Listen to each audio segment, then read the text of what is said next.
Hey guys, welcome back to another video. Today I thought we'd smell some raw materials. This is always hard to do in video, same as reviewing a fragrance I guess, because you can't actually smell it.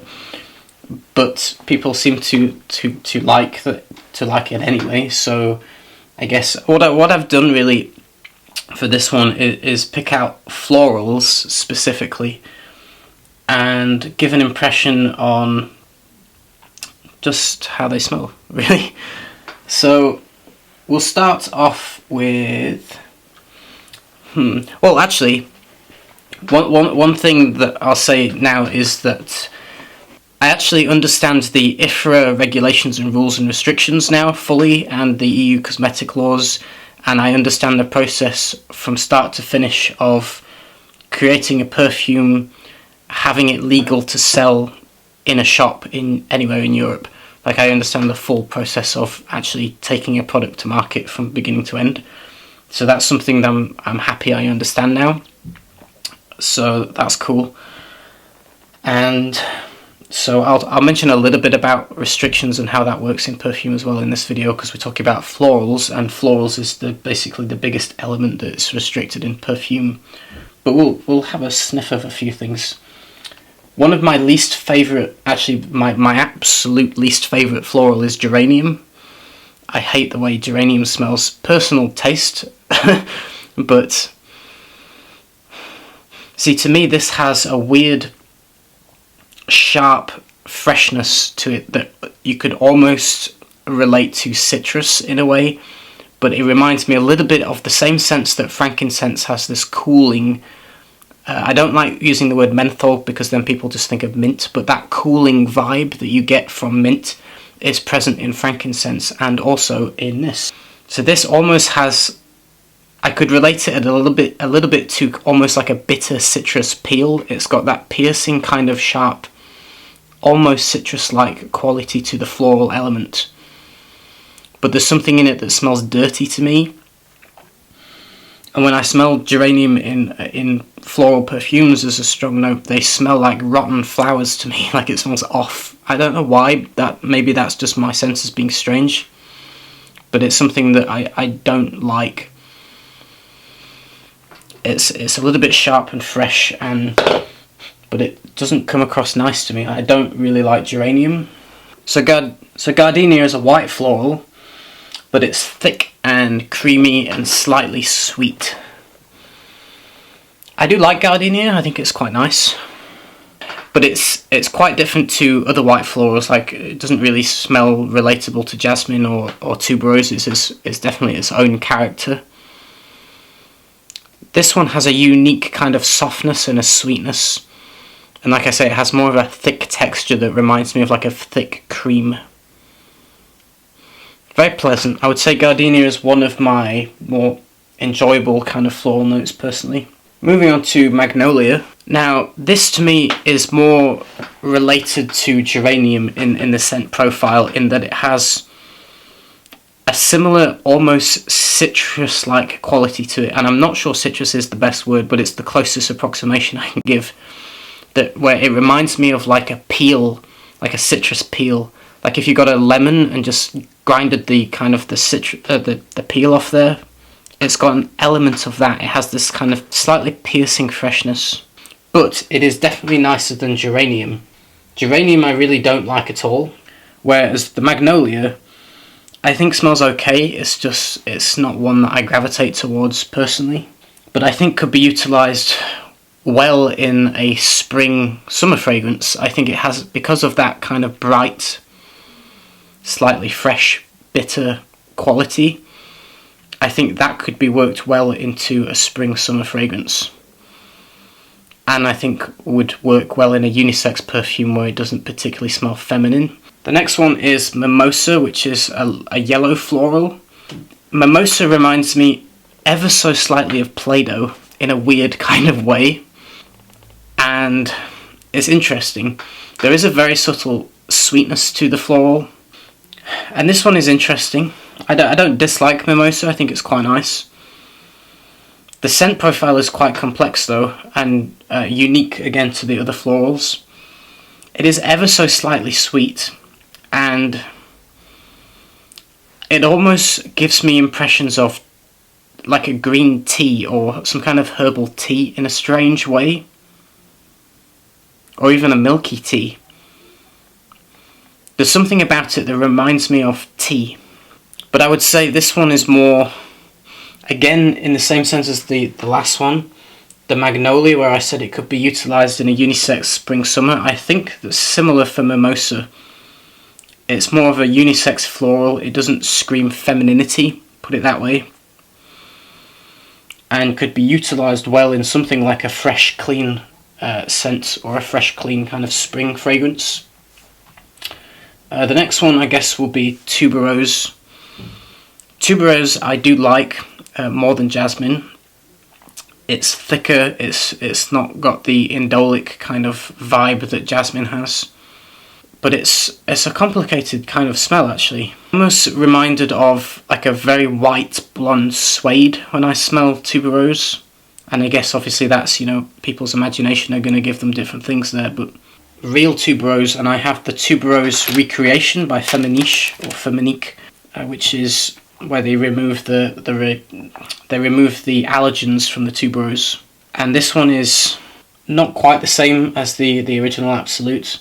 It's sweeter, really. I find all synthetics and recreations tend to be sweeter than the thing that they're replicating. Sweeter and more brighter.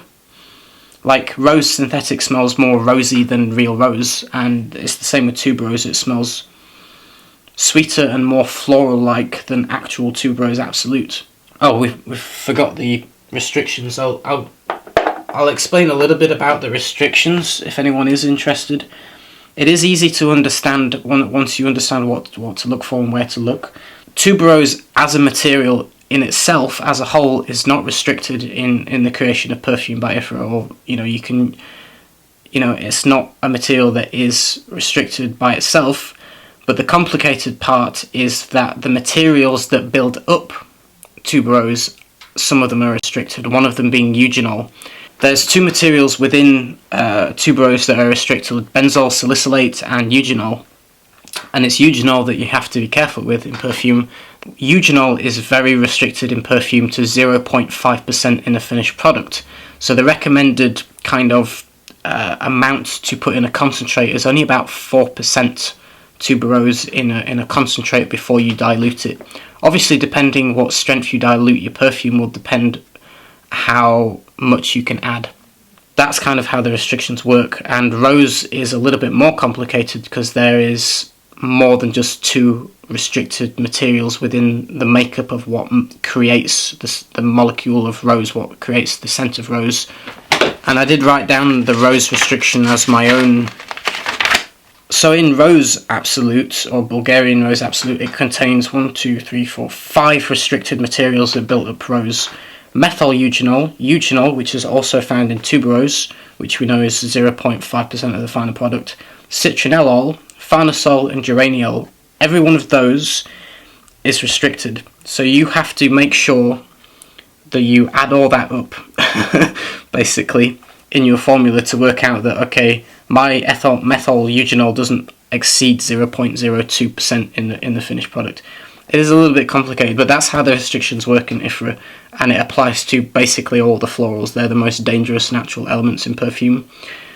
So I worked out that if I dilute my perfume to 20%, which would be classed as parfum or extract de parfum, it's stronger than in EDP, that I could use at the most 6% Rose Absolute. Obviously isn't very much, and if you're mixing that with stronger elements, then it's going to be probably kind of easily overpowered. So that's the downside of the restrictions, is you can't make what you would like to make. You have to kind of follow these things. So that's why synthetic florals are used, like Rose Wardia and Rose Givco. You know, these are replacements, rose replacements by Feminiche and Givaudan, which are less restricted, so you can use more of those because they have higher percentages of the restricted elements removed from there, so you can use a higher quantity, but they don't smell as good, in my opinion. They don't have the same character as Rose Absolute. They're sweeter, lighter, more rosy, but they last a lot longer. if you put Rose Jivko or Rose Wadia on a scent strip and leave it and compare it to the Rose Absolutes, the Rose Absolute will be gone the next day, and the Rose Synthetics will last like weeks on a test strip, so they last a lot longer. They're cheaper and they're not as restricted, which is why they're used commonly in perfume creation. But Rose Absolute is one of my, I would say, my absolute favourite floral. I never used to like Rose, but real Rose Absolute is very beautiful. It's complex, it's dense, it's dark, it's multifaceted. It's very beautiful and very rich. And a lot of people, I believe, when they smell a real rose perfume that actually contains Rose Absolute, some people don't smell any rose. They're like, oh, it doesn't even smell of rose, I can't smell any. And it's because they don't know what real Rose Absolute smells like, because they're only climatized to smelling what's in other rose perfumes, which 90% of the time is going to be built up of something like Rose Jivko or Rose Wadia, a synthetic rose replacement, because the real one is expensive and it's restricted in use, which is interesting. But yeah, going over a few of the florals here. One of my favourites is YLANG, which is very expensive and very, very restricted. From memory, I think it's 0.08%, but it might be 0.07. It's along those ballparks. It's less anyway than it's not even 1% of a formula. But this one, oh, it's like a cloud. I mean, it's like a smooth, sweet cloud. That's what it reminds me of. It is a beautiful floral. I like YLANG, but it is feminine. But I think it's a shame that it is so heavily restricted, because you could make a beautiful woman's perfume if you were allowed to use a decent amount of this.